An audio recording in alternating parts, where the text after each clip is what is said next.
Hey! Tambala na! At eto na sila, ang nag-iisang masugid na tagahanga ni Nicole Yala. Chris Chuper! Kasama ang nag-iisang die-hard fan ni Chris Chuper. Nicole Yala! Dear Nicole and Chris. Dear Nicole and Chris. Dear Nicole and Chris. Dear Nicole and Chris.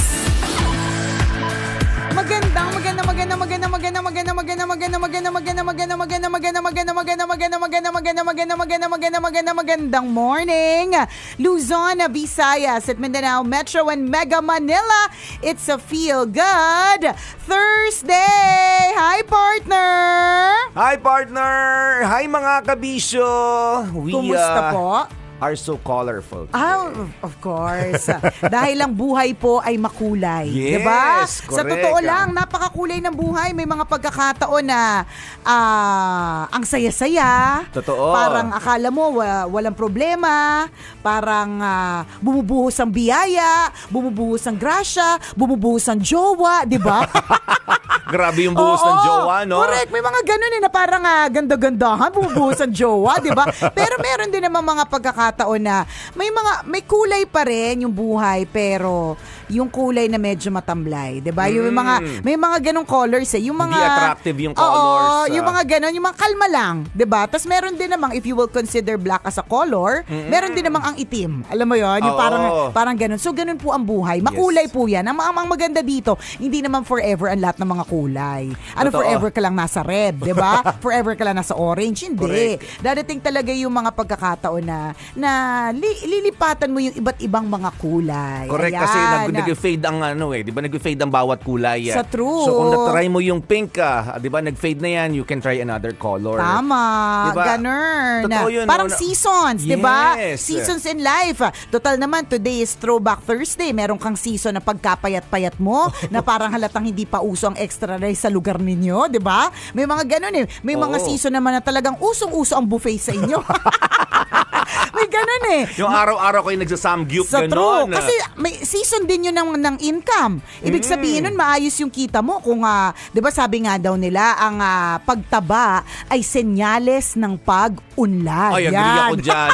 Di ba? Kasi ito po ay senyales na ikaw ay nakaluluwag-luwag na. Bakit? Nakakain mo na yung mga gusto mo. Kahit kailan mo gusto. Hindi mo kailangan maghintay ng araw ng sweldo. Di ba? Hindi mo na kailangan mag-isip, magkano ba to bago ko to kakainin? Hindi na. Kaya, yung pagtaba mo ay senyales yan ng pag-unlad. Dead man na dun sa lahat ng mga payatot na isang pitik lang, abo na.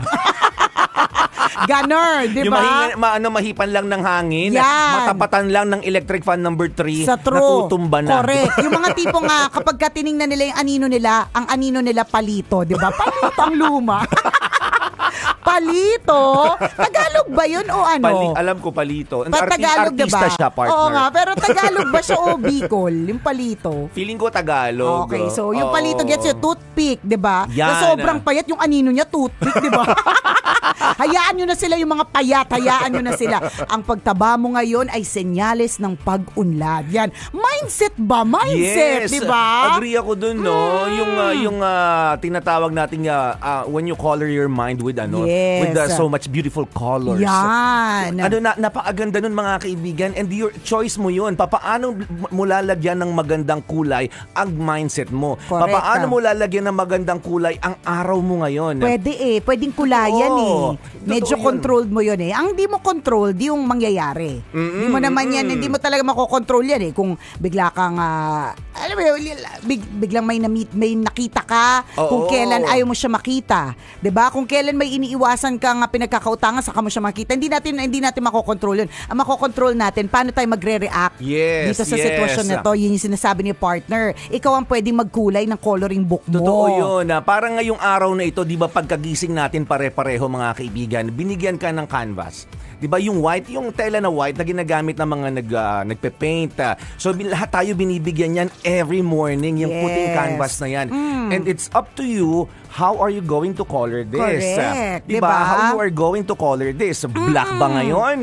Gray ba ngayon? Or rainbow? Or iba't ibang kulay? True. Abstract ba ito? Correct. So choice natin yan. So pagandahin natin yung painting natin Pwede. today. Kanina nga, partner, di ba, pumasok ako dito. Magkasama tayo bago mag-start yung tambalan. Bago mag-start ang tambalan, alam mong hudyat na ng tambalan kapag ka nag-play na yung mga kanta natin. So araw-araw yan, ang tagal-tagal na ng album namin. As in, Oo. yung mga boses po namin dyan, talaga namang Totoy medyo, nene pa. correct. Parang masikip. Parang makipot, di ba? Yung mga boses namin. So talaga matagal na. So everyday yan, parang it's a natural, it's a normal audio, di ba? Yes, Kumbaga yes. na naririnig mo. Kanina, parang nung pagrinig ko lang ng bot-bot kembot, parang naglighten lang yung heart ko ng a bit. Na parang, ang galing lang, no? Parang napapakinggan ko to ng mga tao. Nakakanta kami ng kanta ni partner, di ba? Parang gano'n, ang dami tumakbo, mga 7,888 ideas in my mind. Habang sinasaksak ko yung sinasaksak ko tong headset ko. Kasi pwede mong kulayan ng gano'n eh. Yung ordinary, you can make it extraordinary. Kasi kung tutuusin, ordinary na yung naririnig nyo po yung intro song ng tambalan. Kasi we've been doing that and playing that for so many years, more than a decade, 'di ba? Pero kung sa canvas na bago ngayong umagang ito, titingnan ko siya kanina nakita ko lang siya in a colorful light na ang galing, no? Kumanta talaga kami, no? Alam mo yun, may mga bagay talagang mga hindi inaasahan. So, pwede nating gawing extraordinary yung mga ordinaryong mga bagay-bagay. Let's make it a colorful canvas for today. Totoo yun. Ngayon na lang munang intindihin natin kasi today is all we have. One moment at a time lang tayo. Wag na muna masyadong advance mag-isip kasi wala naman pong di ba? Wala nakakaano ng future eh. Kahit masabi mo, plano natin sa Friday magkikita-kita ha. Oo. Pwedeng hindi matuloy eh. Kahit walang plinano yun, makapagsasabi. walang makakapagsabi. Diba? Totoo Ganun. yun. So, what you have is today. Correct. At Today is all we have. Yung pagpagyayamanin natin, yun yung gagandahan natin ng kulay. Yes. And tama yung binanggit natin kanina, nagsisimula lahat yan sa mindset, mga kaibigan. Yung mga ordinaryong bagay na pwede mo siyang i-level up yung pagtingin mo sa kanya. Yes. Na, o nga pala, no, alas 8:30 na. Tapos, nasa work ako. Diba? May work ka. Totoo. Diba? Yung ganon, yung bang ganon, pwede mong tingnan yung ganong klaseng kulay eh. Totoo. Nasa nasa MRT. Yung nagulat. MRT? Diba? Nagulat ako. May pamasahe ako sa MRT. Kaya ako nasa MRT kasi may pupuntahan ako. Diba? Pwedeng ganong klaseng kulay eh. Ordinary things na pwedeng isipin in an extraordinary way. Ganon. Hindi lang madali yun. It's not everyday that biglang na-appreciate ko yung bot-bot kembot. Ano ba? Araw-araw naman yan tinutugtog. Pero parang kanina lang, nakakatuwa pala, no, na-appreciate ko din siya. Yung Totoo mga yun. ganon. Kumbaga, practice mo, parang adding wisdom to your perspective. Hindi minsan nakikita lang natin, ay, nadapa siya. Oo. Diba? Pero once you put wisdom into it, Correct. parang nadapa siya, ay, diba, normally, pag nakakakita tayo ng tao ng nadapa, o anak natin, for example, nadapa, ay, ano ba yung nadapa? Nasa nasugat? Pag anak, pero pag ibang tao, ay, nadapa-tawa muna. Tawa muna bago tanungin ko nasa nasugat. Minsan tawa lang, wala nang tulong eh. Sa true. Diba? Totoo din. Pero pag nilagyan mo ng wisdom yung pagkakadapa ng anak mo, sige, hayaan lang natin. Matuto siyang madapa, matuto siyang bumangon. Tama. Mga ganon. Kagaya kanina, diba? Tama naman yung sinabi mo, partner. Everyday na natin napapainggan yung bot-bot kembot. Pero nung nilagyan mo ng wisdom yung pakikinig mo, nagkaroon ka bigla ng appreciation. Ng appreciation. Talagang parang diba? biglang gratitude na, ay, ano pala to? It's something that it's a gift given to us, 'di ba, na magkaroon ng pagkakataon na makakanta kahit hindi ka naman talaga kumakanta, alam mo 'yun. Totoo. Parang nakakatuwa lang. So pwedeng ganoon eh. At nagkaroon ka agad ng magandang kulay, 'di ba? Na sana hindi malungkot, na sana hindi na sana hindi matamlay. Nung nagkaroon ka ng appreciation, grabe agad yung umaga mo. Yung first part pa lang ng canvas, yung 1/4 pa lang noon, partner, ang ganda agad ng kulay eh. Alam mo, paano kung tutuloy-tuloy mo pa rin hanggang maghapon? Ang saya niyan eh. Kasi alam mo kung halimbawa makulay na kagad yung canvas mo, makulay na kagad yung pagtingin mo sa umaga mo, 'di ba? Dala-dala mo yung kulay hanggang hapon. Ang sarap mong utangan. Yan yung mga hanapin natin. Yung parang sobrang ganda ng kulay ng araw nila, parang ang saya nila. Yan yung mga madaling utangan. Hindi mo parang, hindi mo yan basta, pero hindi ako yun ha. Mainit na ulo ko ngayon. Kanina masaya, ngayon mainit na ulo ko. Kasi na-realize ko nga pala, no, good mood siya, pwede utangan yan today. Para sa doon sa mga gumagawa ng magandang kulay, sasabihin nila, ay kayo yung panira ng kulay ko ngayon. Correct. Kayo yung panira ng painting ko today eh. Kayo yun ang basag, 'di ba? Sa magandang kulay ko ngayon, 'di ba? Pero maganda, it creates a ripple effect eh. Yes. Hindi ba't ganun yun kapag halimbawa pagpasok mo pa lang ng opisina, you are greeted with a smile ng mga tao, 'di ba? Good morning sir, good morning ma'am. Ang ganda talaga ang ganda talaga pumorma ni sir. Ang bango mo talaga ma'am pag dumadaan. Alam mo yun, ripple effect yan eh. Na ikaw na naka-receive ng ganyang klaseng compliment, ang sarap sa pakiramdam. Ngayon, pagdating mo dun sa desk mo, masaya ka eh. Yes, so yung kakausap yes. sa'yo, masaya mo rin siyang babatiin. Ganon din kapag ka negative. Pag pumasok ka sa isang lugar, opisina, or binati ka, ang unang bati sa'yo alam mo, parang nakikita ko nagda-diet ka, pero parang walang effect. Parang araw-araw nagda-diet ka pero nalulosyang ka. Yeah, 'di ba? O kaya alam mo, nagda-diet ka, pumayat ka pero tumanda ka, 'di ba? Ang laki ng tinanda mo, mga 13 years, gano'n. 13.2 to be exact. 13 years and 2 months, 'di ba? Kung gano'n yung greeting sa'yo, edi ikaw na nakatanggap ng negative na comment na 'yon. Dala-dala mo 'yun kahit saan eh. Ngayon, dumating kunyari, kumare mo 'yon, kumars. Nasa labas ka lang, 'di ba? Nananahimik, biglang sinabihan ka, "Mars, nagda-diet ka mukha kang losyang," 'di ba? Ganon. Ngayon ikaw, nakatanggap ka ng negative na comment na ganon, pumasok ka sa loob ng bahay. Yung anak mo na sanang good mood, "Mami, mami, mami," nasigawan mo tuloy. 'Di ba? And it happens. Walang totoo 'yun. Walang kamuwang-muwang. Nagsabi lang na mami, ang dami mo na sinabi. O ano na naman? 'Di ba? Hihingi ka na naman ng pera. Hindi niyo na ako binigyan ng ng komportableng buhay. Ang dami nang sinabi. Sa totoo lang, yung anak ang sinabi lang, "Mami, mami, mami." 'Di ba? May ganun ding ripple effect. So, 'di ba, meron tayong choice. Ano ba yung gusto nating ipalaganap, 'di ba? Positivity ba ito or negativity? Choice din 'yon. Correct. So, magandang gawing habit din kasi 'yun, mga kaibigan. Kapag tayo lagi nagbibigay ng compliment sa ibang tao, it becomes a habit. So true. 'Di ba? Pansinin niyo, kapag mabait tayo sa ibang tao, mabait din ang universe sa atin. I mean, correct, yung environment natin. Tama. Mabait din sila sa atin eh. Kaya minsan nagtatanong tayo, bakit yung mga tao ngayon parang masusungit sila sa akin? Ikaw ba nagtanong ka sa sarili mo, masungit ka rin ba sa kanila? Yan. Or mabait ka ba sa kanila? Minsan ibinabalik lang sa atin eh. Correct. 'Di ba? So gawin nating habit yung magbigay ng compliment, 'di ba? Hindi madali pero kailangan i-practice yan. Natin. Pwede kong actually, it will take partner, a while para magawa talaga siya. In fact, partner, it will, tama ka, it will take a while, but it will start with kaplastikan. Yeah. Eventually, magiging genuine din yan. Una, plastic lang, bola-bola, ganyan. Hanggang sa napapractice mo na siya, and then it becomes genuine. Yung genuinely, yung talagang honest to goodness in your heart, na gusto mo talaga siyang bigyan ng complimenting words, diba? Mga ganun. Correct, yung kabaitan na lang, di ba, pag umutin na mo, pagguha ka ng mga kabutihan ngayong umagang ito, gumawa ka ng kabaitan sa kapwa mo, parang ang gaan-gaan ng araw mo. Yan. Yun palang may bonus ka na kaagad dun eh. Yun naramdaman mo palang parang ang sarap-sarap, di ba? Paano yung gagawin pa sa'yo ng kabaitan mula naman sa ibang tao? Correct. Diba? Yun diba? yung sinasabi nating ripple effect. Ripple effect. Ano ba yung Tagalog ng ripple effect? Ano ba ang ibig sabihin ng ripple? Ano ba spelling nun? Hindi ko nga rin alam eh. Ang alam ko lang yung raffles, yung chichirya. Narinig ko lang doon sa kaibigan kong nag-MBA yung ripple eh. Sabi niya, ay matalino ga, nag-MBA. Sabi ko, gamitin sa radyo yan. Charot. Akala ko ripple effect eh. Ang alam ko rin, raffles, yung sinusuot ko paminsan. Hindi yung ripple. Ano ba ibig sabihin ng ripple? Domino effect. Oo, domino effect. Ang ripple, galing po yan sa salita nga, hindi, charot. Mamatalino. Rip meaning punit, 'di ba? Charot. 'Di ba yung ripple? Ako una ko natutunan yung word na ripple sa pond. Meron kaming pond noon sa Assumption eh. Oo, sa Assumption, sa school. Hindi sa bahay, partner. Batsa lang yung meron sa amin. Tsaka mga tabo kapag umuulan, pang salok ng mga pag salok ng tubig ulan. Dami kayong ponds dati. Ha? Pons? Oo, Anong yung ganun. pons? Oo. Oo, ang puti-puti nga ng mukha ko sa pons eh. Okay. Labo-labong kausap. Ang labong kausap. Una kong nalaman yung salitang pond.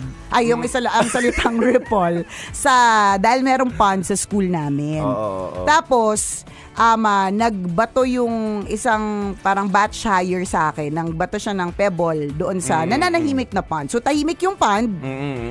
Nung throw siya ng pebble doon sa pond, nag-create ng ripples. Nag-create ng mga bilog-bilog. Ayun, mula dun sa gitna kung saan naitapon hanggang sa yung ripples o yung mga bilog, yung parang waves, 'di ba? Hanggang dun sa dulo ng pond. Tapos sabi niya, "Wow, the ripples are great." Ganon. Tapos ako bilang parang grade 2 yata ako sa ripple, ganon. So simula nun, naintindihan ko na yung salitang ripple. Tapos nung medyo nagkaedad na, mas lalo pang lumalim yung pag-intindi sa salitang ripple na hindi lang siya yung dahil sa tubig na nagkaroon ng ganong ripple, kundi yung ripple effect, domino. Yes. Diba? Yun yung sinasabi natin. Ganong klaseng effect yung sanang maipalaganap natin today. Yung sinasabi ko ripple effect, partner, kapag may sinabi sa'yo na maganda, pagdating mo sa opisina, ang ganda din ng sa'yo eh. At tulad kanina, sabi ng isa nating kaibigang paring si Father JJ. Sabi niya, Tambalan is always able to show us the silver lining, the light at the end of the dark tunnel, and the hope and reason to laugh and cheer up. O, diba? Alam mo yun, parang nakakatuwa siyang pakinggan, and it's coming from a priest. Sabi ko nga grabe naman po sa mga compliment. Ang lakas pong life coach. Hindi lang yun, partner. Ang sabi ko nga, Father naman, baka mapalitan na po namin ng Santo Papa. Charot, di ba? Pero that's yung ripple effect. Yung ang aga naka-receive ka ng ganong klaseng compliment. And then, di ba, dadalhin mo yun kung nasaan ka. So, ang tanong, di ba, anong ripple effect ang ibibigay mo ngayong araw na ito? Muli ako po si Nicole Yala. Ako naman si Cambio kay Chris Chuper. Na nagpapaalala, una magdasal ka para mabuhay ka, pangalawa mag-toothbrush ka para mabuhay naman iba. Yun! This portion was brought to you ACS Manufacturing Corporation. Yung isa sa mga sinasabi nating ripple effect, 'di ba? Yung ripple effect ng tambalan sa mga tao, 'di ba? Yung effect ng laughter, kung natatawa kayo sa amin, yung ikaw, mindset pwedeng naiirita, kakairita yung tawa nila. Pwedeng ganun pwedeng ganun yung effect sa'yo. Or pwedeng mindset mo is, pag nakikinig ka ng tambalan, matutuwa ka, 'di ba? So kapag kaganyan na kami po ay nagbibigay ng happiness, in return, nakaka-receive po kami ng rubber shoes. Yan. Diba? Totoo kaya. Kasi may bisita po kami ngayon, may pa-rubber shoes sa amin. Wow, napakasarap diba naman pakinggan Oo. nun. Ay, natatawa ko sa tambalan, bigyan natin ng rubber shoes, ganun. Teka nga, diba? Gawa pa tayo ng maraming ripple effect. Napakaganda ng principle na yon, yung ripple effect. Para mas maintindihan pa natin, for example, domino. Di ba yung sinasabi nating domino effect? Di ba nakakakita tayo ng mga laruan, ng mga domino o kung ano mang, kahit yung totoong domino. Pag tinayo mo yan ng sunod-sunod, kahit may space, o dapat may space talaga, tapos tinumba mo ang isa, doon magsisimula yun. Correct. So, dire-diretso na yan hanggang dulo. So, kung paano mo sinimulan yung araw mo na ito, is it positive or something negative? So, doon na mag-uumpisa yung ripple effect. Pag nag-start ka ng positive, matik yan hanggang dulo, positive yung energy niya. Ganon din pag negative. Yes. Pag galit. Ganon din yun. Another pwedeng principle do sa ripple and domino, yung snowball effect. Halimbawa, yung snowball, nagsimula ka lang, ganito lang yung hawak mong snowball binato mo, nagrolyo ka ng snow, pinagulong mo. Pagdating yan sa dulo, ganito kalaki yan. Ganito yung effect. Kasi kumakapit yung snow hanggang dulo. Habang nag-rolyo yung snow, lumalaki ng lumalaki. So, anong gusto mong palakihin? Yes, is it something positive or something negative? Correct. Ganun, diba? yung mga ganung bagay yung ipapalaganap natin o yung iisipin natin. Diba? Sa tingin ko, partner, hindi masyadong applicable yung snowball sa Pilipinas. Kasi wala tayong snow. I think yung idea na yung snowball mo, partner, mas applicable sa basura. Nag-umpisa ka sa maliit na basura, pagulungin mo, ang dami niyan. Pagdating doon, isa na siyang snowman ng mga basura. Pwede. O parang basura. O kaya lang, this is something negative. Oo, nega. Diba? Hindi, kasi yun yung nega. Nega version ng snowball. Correct. Oo. Naglabas ka ng basura, isang plastic lang inilabas mo. Naglabas ka sa bahay mo ng isang basura. Yan. Ginaya ng kapitbahay. Yan. Yung 5 bahay naglagay ng 5 plastic na bag na basura. basura. Dumami isang gabewang na. Naggayahan yung ibang nasa ibang kalye. Correct. Nandun pala yung tambakan ng basura. Oo, So lahat isang bahay na. ng basura. Oo. Diyan nabuo ang story ng Smoky Mountain. Yes, yun po. Yun po talaga ang pinaka history. Yan. Nagsimula lang sa pagtatapon ng isang plastic bag na basura. Yun. Doon Diba? nagsimula ang lahat, tas lahat na gumaya. Oo, ang pero tawag dyan, totoo na. Smoky Mountain Effect. Yes. Lakas maka-invento everyday. Ripple effect, domino effect, the snowball effect, and the Smoky Mountain effect. Diba? Pero, in truth, hindi naman natin alam kung paano nagsimula. Pero obviously, ganun eh. Lahat na kasi dyan na nagtatambak eh. So, itambak